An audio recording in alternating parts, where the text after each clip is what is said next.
My friends, it's really time to get that effortless, nice feeling when you hit a golf ball. And it's not all about using the trail arm. I know I'm nagging you about doing that, but we also need to not stop the power we get from the trail arm. So the lead arm still needs to understand.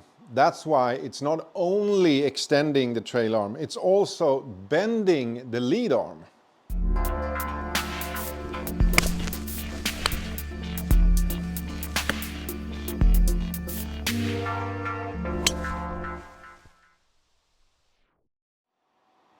If we really want to do that effortless, nice golf swing, we need to understand that it's some extending going on, but it's also some bending going on.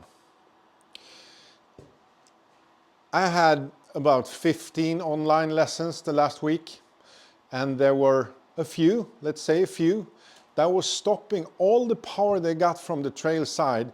They were holding on and not letting that release because they were holding on with the lead arm. The lead arm, we talked about it before, is we need to do a little release with that one too. It's not holding on, pulling, dragging the hand forward. It's releasing. That's why you need to feel, and most feel this when they practice swing. I extend the trail arm, bend the lead arm. That's how it looks on TV. That's why it's so efficient. But hitting a ball, sometimes it looks like this.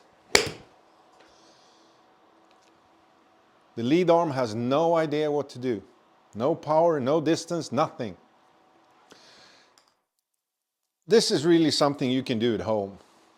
Just feel that it's going back, bend, extend, and bend.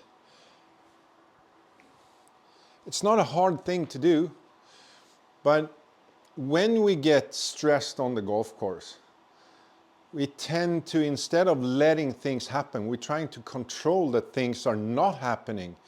Everything gets stiff. That's why I tell you that I want to swing from the inside about 10 degrees in practice. But when this gets stiff and rigid, it's not working as good as it does in practice. So I lose about half of that. So on the golf course, when I measure, it's about 5-6 degrees from the inside.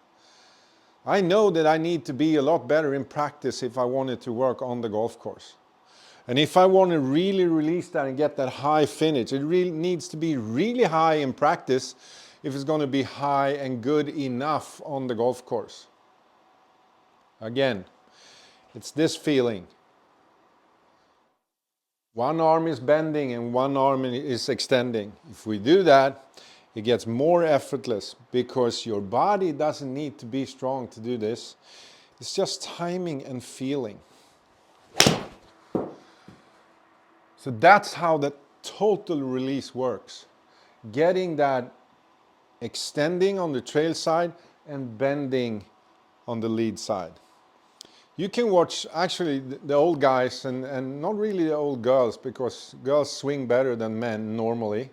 But the old guys on the Champions Tour, they are really good at this because they are getting a little bit stiffer in the back. They're doing a lot of new stuff.